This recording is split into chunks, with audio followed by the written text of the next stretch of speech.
It's Black History Month, and we're looking at the Black superheroes of DC Comics. The first 2 weeks, we looked at the first Black DC superhero to get his own comic book series, and the first Black DC superhero to appear in a live-action film.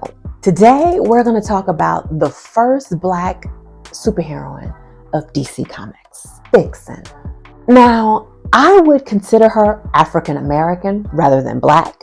For me, African American people are people who are either from Africa themselves or their parents are. I consider Black people Americans who are descended from the enslaved people of Africa. For example, I am Black, and Elon Musk is African American.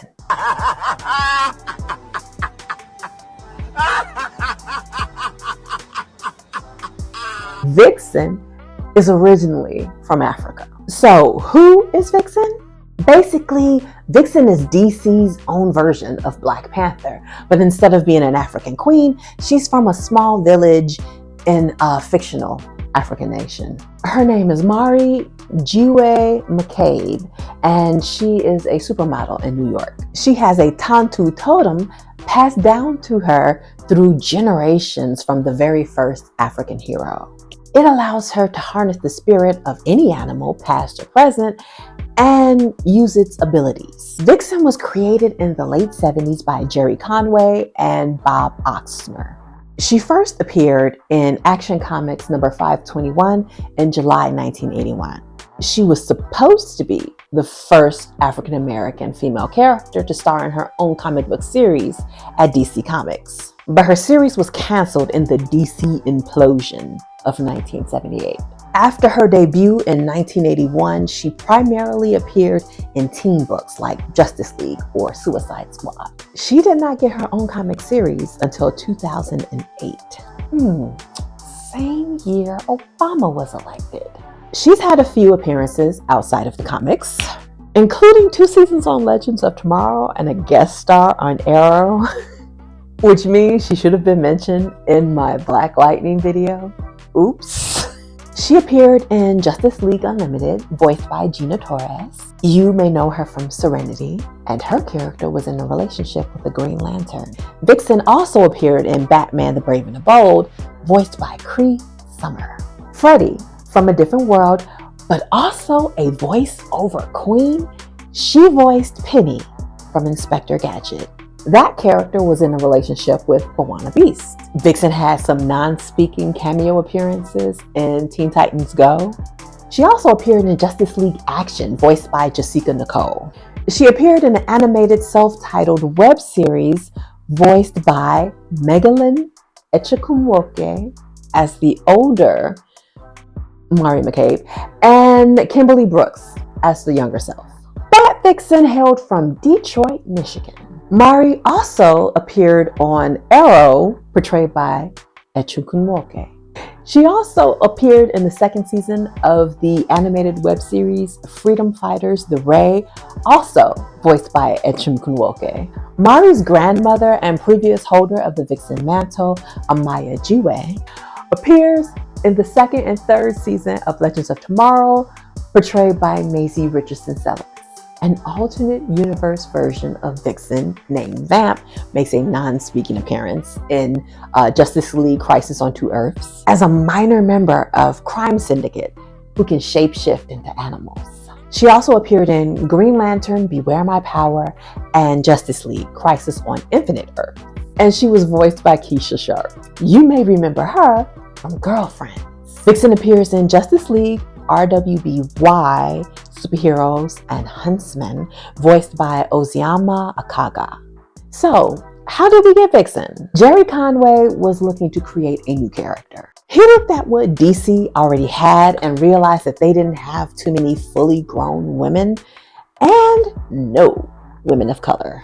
Outside of Storm, who was with Marvel, a Black woman superhero hadn't really been played up at that point. After my diatribe on the sexualization of Harley Quinn, you might think I'm going to criticize Conway for making Mari a supermodel, but he did have good reasons for choosing that for her. Like I said before, she was created in the late 1970s, right in the middle of the women's liberation movement.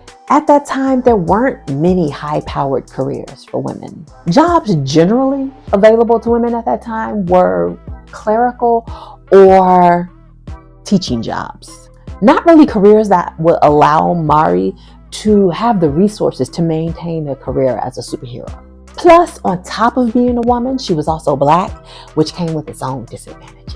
He felt like making her a globe-trotting supermodel and superhero would have been like wish fulfillment for the women she was representing. So, he created Vixen, DC's first Black superheroine. But she was quickly put aside and hasn't been centered in the DC universe at all. Someone recognized a need for her, yet DC failed to fully utilize her. Even after Black Panther made such a huge splash at the box office, it never once occurred to DC that, hey, we have one of those. Maybe we should get in on this billion-dollar business. Nope. This feels personal for me as a Black woman who feels that Black women are universally ignored, forgotten, and disregarded. It's Black History Month, so I have to bring it up. But this just brings me back to Kamala Harris. She was a missed opportunity for America. And now we are all suffering because people wanted to give the Cheeto a chance to tear down everything that has been built up over the last 60 years. Don't think I missed that David Zaslav came into Warner Brothers and immediately tried to get rid of DEI and got rid of all of the executives of color. So it is no surprise that Vixen continues to be a missed opportunity at DC. With Black Panther and now Captain America, it really is the time for DC to come out with a Black superheroine solo movie. With certain people trying to erase Black people from history, this country, the face of the earth if they could. It's important more than ever for us to continue to have meaningful representation in media. If you don't listen to me, at least listen to Kendrick. It's a cultural divide. I'ma get it on the flow. You really about to do it? 40 acres in the mule. This is bigger than the music. You really about to do it? Yeah, they tried to rig the game, but you can't fake influence. And the Vixen movie would right so many wrongs. The wrongs of her being set aside in the first place. The wrongs of disregarding Black women after you expect them to save the frickin' world every 4 years. The wrongs of choosing an unqualified buffoon to be our leader instead of an overqualified Black woman. And the wrongs of asking us to come to the rescue and fix a mistake we didn't make.